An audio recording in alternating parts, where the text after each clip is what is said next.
He had the ring in his pocket. He'd practiced a moment over and over, alone, in the mirror, every possible word memorized, every smile rehearsed. He knew exactly how he wanted it to go. The rooftop restaurant was already booked, chosen for its perfect view of the skyline, just as the sun dipped into gold. The table was set in a quiet corner with candles. He had timed everything. Sunset at 7:24, soft jazz in the background. 6 months of careful planning led to that night. Saving money, talking to my parents in secret, designing the ring himself. Every bit of his heart had been poured into that one moment. But the proposal never happened. Instead, everything collapsed without warning, without mercy, because of a single careless Instagram story. A few seconds of blurry video, barely a moment, yet enough to end everything. A flash of a scene I hadn't even realized had been captured, and by the time I did, it was already too late. Let me take you back a little. We had been together for 4 years. Andrew wasn't just my boyfriend. He was my calm in the storm, the place I came back to when everything else was falling apart. He was home. He was the kind of man women pray for when they're done with liars and half-efforts. Gentle in his words, steady in his love. He never raised his voice. Not once. Not even in anger. He kissed my forehead every night. Held my hand during my worst days. He believed in me more than I believed in myself. When I lost jobs, when I cried through family chaos, when I felt like nothing, I always knew I had him. I could see the rest of my life in his eyes. And he looked at me like I was his future too. But then came the job. I worked at a high-profile marketing firm. Long hours, relentless pressure, endless deadlines. I was always tired, always stretched thin. And then there was my boss, Damien. He was older, charming in that dangerous, seasoned way. Married, a father. He had a presence that made rooms go silent. People either feared him or fell under his spell. I should have kept my distance. I told myself I would. But these things never happen all at once. First it was a late-night email. Then a drink after a presentation. A compliment here. A lingering touch there. The lines blurred before I realized they had. And then one night, we crossed it. I wish I could say it was a one-time mistake. I wish I could lie and say I stopped. But I didn't. I let it happen. Again and again, I told myself stories. That Andrew was too busy. That Damien understood the stress I carried. That this wasn't real, just a distraction. But deep down, I knew the truth. They were lies. Weak, selfish lies. What I didn't know was that Damien was careless.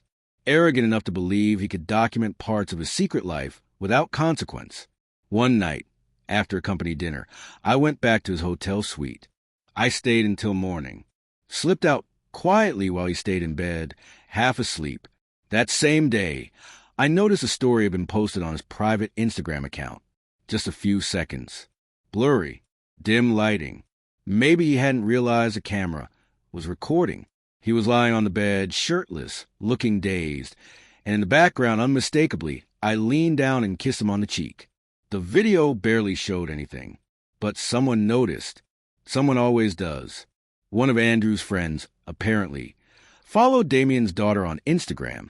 She had reshared the story briefly before it disappeared, but not quickly enough. A screenshot had been taken, passed along, whispered about, and just like that, everything began to fall apart. That evening, when I walked through the door, I knew something was off. Andrew didn't speak. He didn't even look angry, just quiet. Still, hollow. I asked what was wrong, and that's when he pulled out his phone and showed me the image. Just one. Is that you? My throat tightened, my mouth opened, but no sound came out. I knew exactly when the photo was taken. The hotel, the night, the dress I was wearing. I couldn't lie. Not this time. It's not what you think.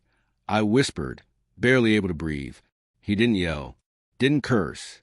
He just nodded, eyes glassy with something that looked like heartbreak and disbelief. He looked at me like a stranger, like someone who had once believed the world of me and now saw only wreckage. Then he said it, softly, brokenly. You were going to let me marry you while you were sleeping with him. That's when he left. No screaming, no drama. He just gathered his keys and walked out the door. No messages, no phone calls, no goodbye, just silence. 3 days passed. Then came the call from HR. I thought it was about a client pitch or a project deadline. Instead, they asked me to come in immediately for a meeting with Damien and the legal team. When I walked into the room, Damien couldn't even meet my eyes. He looked pale, uneasy. His hands were trembling. "I didn't know you were engaged," he said. Flat, cold, in front of the entire room. "What?" I said, stunned. "Your fiancé reached out," he continued. He showed the photo, the timestamp, the story, the messages, everything. I stared at him, numb. "You never told me you were about to get married.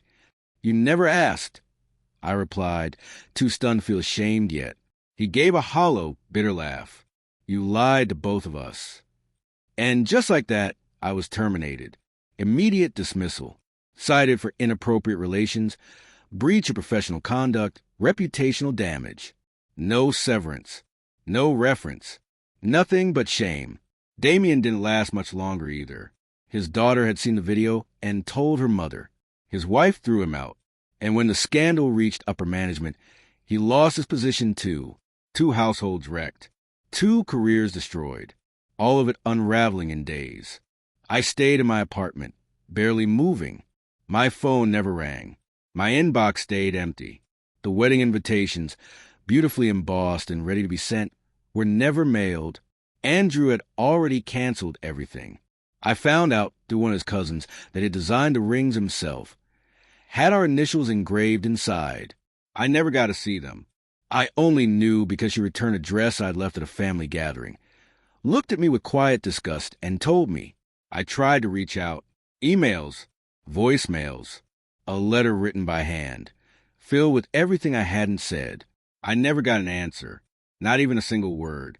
From what I've heard, he moved away, started fresh, a new city, a new job, a life untouched by me. Sometimes I still look at his Instagram. It's private now.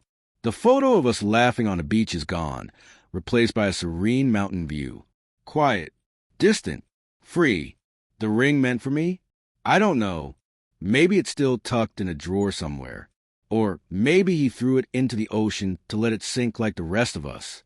Either way, he's gone. And I deserve that. I thought I could control the damage. Thought the lies could stay hidden as long as I compartmentalized. I convinced myself that what Andrew didn't know couldn't hurt him. But the truth, it always finds a way. It doesn't whisper. It doesn't wait for the right moment. It kicks the door down and burns everything to the ground, all because of one careless, stupid moment. A background kiss in a blurry Instagram story that exposed everything I had buried.